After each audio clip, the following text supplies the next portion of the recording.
नमस्कार दोस्तों। आज हम अरेबियन सी की रिवर्स के ऊपर एक वीडियो लेके आए हैं। यानी कि जो अरब सागर की नदियां होती हैं उनके ऊपर एक वीडियो लेके आए हैं। पहले हम जानते हैं भारत की नदियों के बारे में और इसके पार्ट्स के बारे में।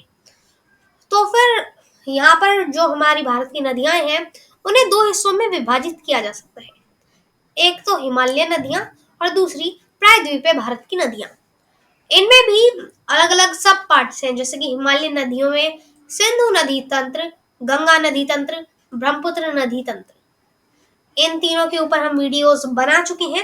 और अब हम सेकंड पार्ट यानी कि प्रायद्वीपीय भारत की नदियां जो है इसमें से इसका पहला सब पार्ट लाए हैं, अरब सागर की नदियां।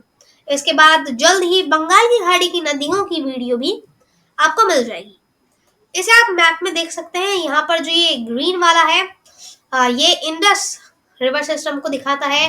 येलो वाला गंगा रिवर सिस्टम और पिंक वाला ब्रह्मपुत्र रिवर सिस्टम। ये ब्लू में है अरब सागर की नदियां और रेड में जो है वो है यहाँ पर बंगाल की खाड़ी की नदियां। बंगाल की खाड़ी की नदियां में गंगा और ब्रह्मपुत्र भी आती हैं, लेकिन ये दोनों ही हम अलग से बता रहे हैं, इसीलिए हमने इन्हें बंगाल की खाड़ी में नहीं जोड़ा और ऐसे ही इंडस को भी अरेबियन सी के उसमें नहीं जोड़ा है।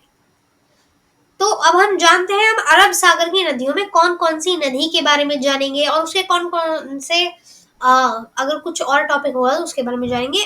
तो हम यहाँ पर 6 नदियों के बारे में जानेंगे, जिनके नाम कुछ इस प्रकार है। पहले नर्मदा नदी, फिर तापी नदी, फिर पेरियार नदी, फिर माही नदी, साबरमती नदी और लूनी नदी को भी हम इसी में कवर करेंगे, क्योंकि लूनी नदी किसी भी सागर में नहीं गिरती और ना ही वो किसी तंत्र का हिस्सा है, इसीलिए हमें उसे पढ़ना तो पड़ेगा। इसीलिए हमने इसे अरब सागर की नदियों के साथ ही बताया है। तो फिर यहाँ पर जो ये सारी नदियां हैं इन्हें आप मैप में देख सकते हैं। ये जो सबसे लंबी नदी दिख रही है वो है नर्मदा नदी। इसके नीचे इसके पैरेलल में जो चल रही है वो तापी नदी, सबसे नीचे पेरियार नदी, सबसे ऊपर लूनी नदी, यहाँ पर ये साबरमती और ये माही नदी है। तो सबसे पहले हम स्टार्ट करते हैं नर्मदा नदी से।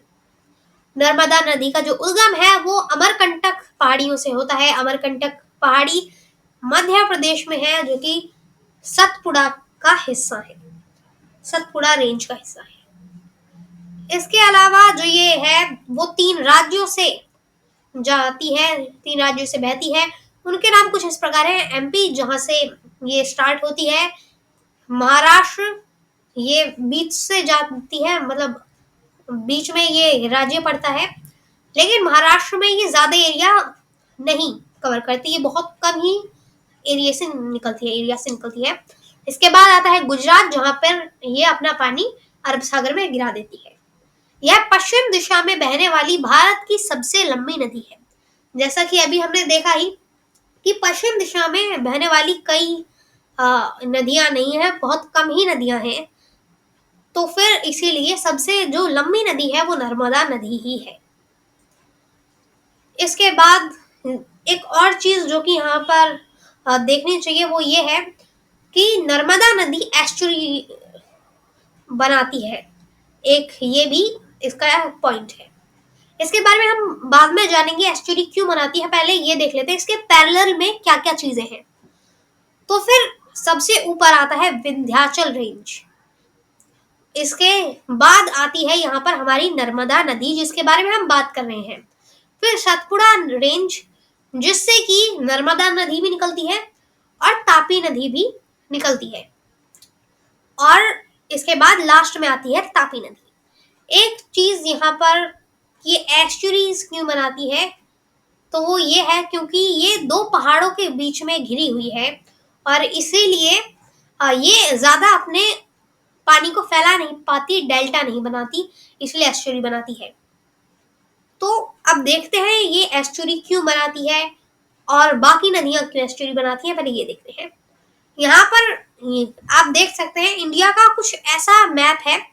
अगर हम नीचे की तरफ से देखें तो पश्चिमी घाट ऊपर को उठा हुआ है। लेकिन जो पूर्वी घाट है उसमें ये अंदर है लेकिन बीच आगे जाकर है, जिसकी वजह से जो नदियां पश्चिमी घाट की तरफ बहती हैं वो जब यहाँ से बहती हैं वो फैल नहीं पाती, जबकि जो यहाँ से बहती हैं वो ऐसे आकर यहाँ पर फैल सकती हैं। और इसीलिए जो पूर्वी घाट की तरफ नदियां बहती हैं वो डेल्टा बनाती हैं, जबकि पश्चिमी घाट की तरफ बहने वाली ज्वारनाद मुख यानी कि एस्चुरी बनाती हैं। ऐसे आप इस तरीके से भी देख सकते हैं कि एस्चुरी और डेल्टा क्या होता है। ये जो है इसे हम दिखा रहे हैं एस्चुरी की तरह, जैसे कि ये नदी है तो फिर ये सीधा जाकर समुद्र में मिल गई, लेकिन जो ये नदी है वो कई हिस्सों में टूटती चली गई और बहुत सारे द्वीप बनाए इसने और लास्ट में जाके ये मिल गई समुद्र में। इसका रीजन क्या है?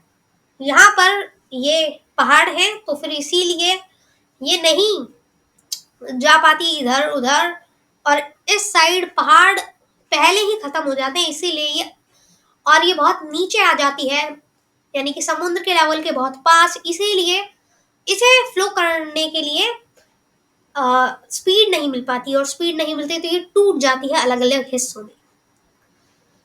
और अब कुछ लोग सोचेंगे कि जहां पर नर्मदा नदी है वहां पे तो पश्चिमी घाट शुरू भी नहीं होता, तो फिर हम कैसे बोल सकते हैं पश्चिमी घाट इसका रीजन है? तो हम बता चुके हैं, सतपुड़ा और विंध्याचल के बीच बहने की वजह से ये नदी खुल नहीं पाती यानी कि डेल्टा नहीं बना पाती।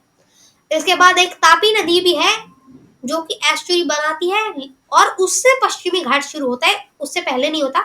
तो फिर यहाँ पे उसके एक साइड तो हो जाते हैं पश्चिमी घाट और दूसरी साइड हो जाती है सतपुड़ा रेंज, इसलिए तापी भी एस्चुरी ही बनाती है।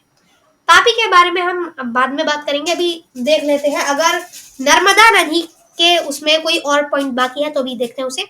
इसकी जो लंबाई है वो है 1312 किलोमीटर्स। मुहाना ये गुजरात में बनाती है, गुजरात में भी खंबात की खाड़ी। खंबात की खाड़ी अब हम आपको दिखाते हैं कहाँ पर है। जो ये वाला एरिया है, ये एरिया इसको खंबात की खाड़ी के नाम से जाना जाता है। खंबात की खाड़ी में सिर्फ नर्मदा नदी ही नहीं, नर्मदा के अलावा तापी नदी, साबरमती नदी और माही नदी ये भी अपना डेल्टा बनाते हैं।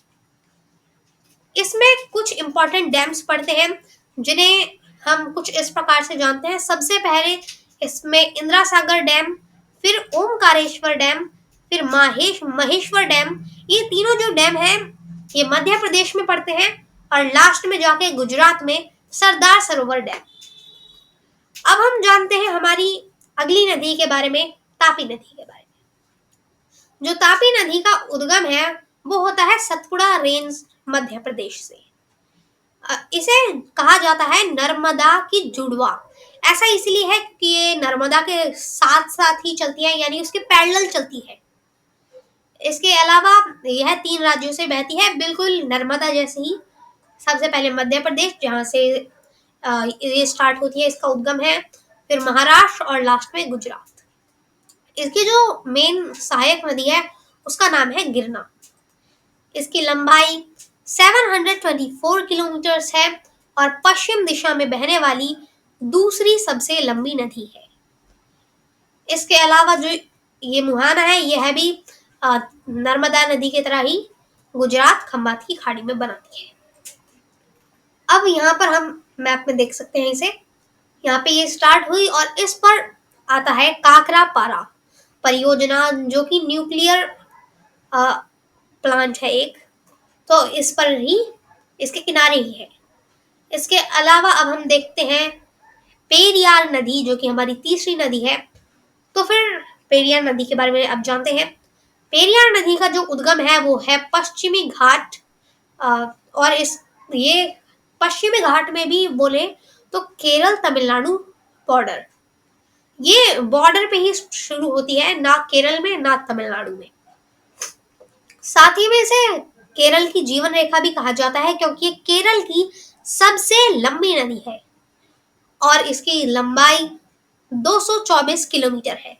ये मुहाना बनाती है केरल में अरब सागर में, केरल के तट पे अरब सागर में। और यहाँ पर है इसका ये मैप, जैसे आप यहाँ पर देख सकते हैं। लेकिन इसमें दो चीज जो बतानी चाहिए वो है, एक तो मुल्ला पेरियार बांध। ये मुल्ला पेरियार बांध हमेशा से ही केरल और तमिलनाडु के बीच में विवादित रहा है। वैसे तो ये केरल के अंदर है, लेकिन इस पर तमिलनाडु के पानी का भी हक है। इसके अलावा यहाँ पर एक और जो डैम आता है वो है इडुक्की डैम, यानी कि इडुक्की बांध। ये एकमात्र चापाकार बांध है हमारे भारत का। फिर आती है हमारी अगली नदी, माही नदी। इसका उद्गम जो है वो विंध्य श्रृंखला यानी कि विंध्याचल पर्वत है, और इसका जन्म भी एमपी से ही होता है। और यह 3 राज्यों से बहती है, एमपी, राजस्थान और गुजरात। यहाँ पर इसके बारे में एक और पॉइंट है जो कि कई बार क्वेश्चन पेपर्स में पूछा गया है, और वो ये पॉइंट है कि ये कर्क रेखा को राजस्थान में 2 बार काटती है। यानी कि ऐसी कोई भी नदी नहीं है जो कि कर्क रेखा को 2 बार काटती हो, लेकिन जो माही नदी है वो 2 बार काटती है, वो भी सिर्फ और सिर्फ राजस्थान में। फिर अब हम अगली चीज देखें तो फिर इसकी जो लंबाई है वो है 583 किलोमीटर। इसकी सहायक नदियां हैं सोम, अनास और पनाम।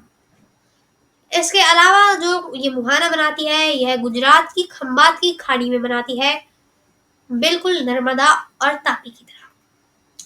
तो ये इसका मैप है जिसमें आप देख सकते हैं यह मध्य प्रदेश से शुरू हुई, यहाँ पर कर्क रेखा इधर से गुजरती है, तो राजस्थान में ही इसने कर्क रेखा को 2 बार काटा और फिर गुजरात में इसने एंट्री मारी और लास्ट में जाकर खंबात की खाड़ी में ही गिर गई। तो अब हमारी अगली नदी के बारे में हम बात करते हैं, जिसे हम जानते हैं साबरमती नदी के नाम से। साबरमती नदी का जो उद्गम है वो है अरावली श्रृंखला, राजस्थान। यह 2 राज्यों से बहती है, एक तो है राजस्थान और दूसरा गुजरात। और इस पर अहमदाबाद और गांधीनगर जो शहर हैं वो बसे हुए हैं, इसीलिए यह बहुत प्रदूषित है, क्योंकि इसमें इंडस्ट्रियल वेस्ट जाता है। क्योंकि ये अहमदाबाद और गांधीनगर बहुत ही इम्पोर्टेंट सिटी है, तो इसीलिए यहाँ पर बहुत सारी इंडस्ट्रीज हैं और उनका वेस्ट इसी नदी में जाता है। इसके अलावा जो इसकी लंबाई है वो है 371 किलोमीटर, और यह मुहाना बनाती है गुजरात की खंबात की खाड़ी में। ये इसका मैप है जहाँ आप देख सकते हैं ये राजस्थान से शुरू हुई और गुजरात में इसने मुहाना बनाया खंबात की खाड़ी में। अब हमारी अगली नदी है लूनी नदी।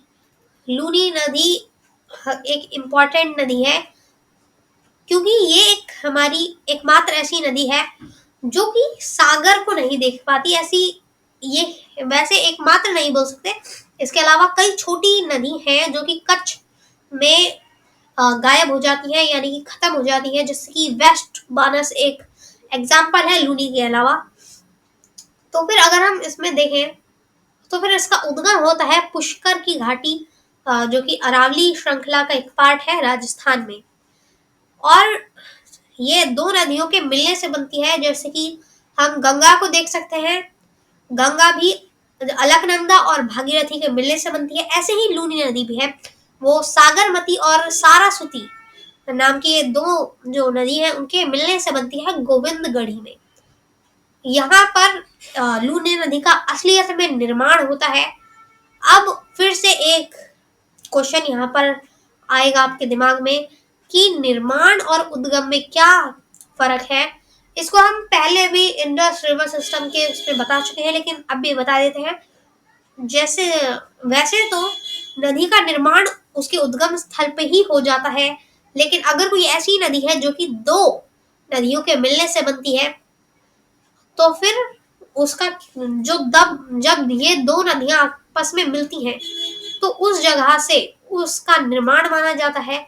लेकिन उसमें जो मेजर वो रही है, जो ज्यादा मेजर नदी थी उन दोनों में से, तो फिर उसे उसका उद्गम बताया जाता है। जैसे कि यहाँ पर जो सागरमती है उसे ज़्यादा इम्पोर्टेंट बताया जाता है। तो जो सागरमती का उद्गम स्थल होगा वो ही लूनी नदी का उद्गम स्थल बताया जाएगा, लेकिन इसका निर्माण वहां होगा जहां सागरमती और सारास्वती मिलेंगे, इसलिए गोविंदगढ़ी में इसका उद्गम है, मतलब निर्माण है। इसके अलावा ये दो राज्यों से बहती है, उनके नाम कुछ इस प्रकार है। पहले राजस्थान और बाद में गुजरात। गुजरात के कच्छ में यह विलीन हो जाती है, यानी कि क्योंकि कच्छ में जो टेम्परेचर है वो हाई है, और इसके अलावा जब वहां से पानी जाता है तो उसमें सोखने की ऊर्जा ज्यादा है, उसमें होल्स हैं जो कि नदी को सोख लेते हैं, और इसीलिए ये नदी वहीं पर खत्म हो जाती है। यह एक खारे पानी की नदी है और इसकी जो सहायक नदी है वो सूकरी, जवाई और जो जारी है। यहाँ पर आप इसका मैप देख सकते हैं। ये राजस्थान से शुरू हुई और फिर यहाँ पर बहती हुई गुजरात के स्टार्टिंग में, यहाँ पर जो कच्छ वाला एरिया है, ये वाला एरिया, ये कच्छ का एरिया, इसमें जाकर ये विलीन हो गई और यहाँ से लूनी नदी खत्म हो जाती है। और इसी के साथ हमारी वीडियो भी यहाँ पर खत्म होती है। तो आज के लिए बस इतना ही। धन्यवाद। अभी आप जाकर हमारी बाकी रिवर सिस्टम्स की वीडियो देख सकते हैं, वो आपको कमेंट यानी कि पिन कमेंट में मिल जाएगी, या फिर आप डिस्क्रिप्शन से भी देख सकते हैं। तो आज के लिए बस इतना ही।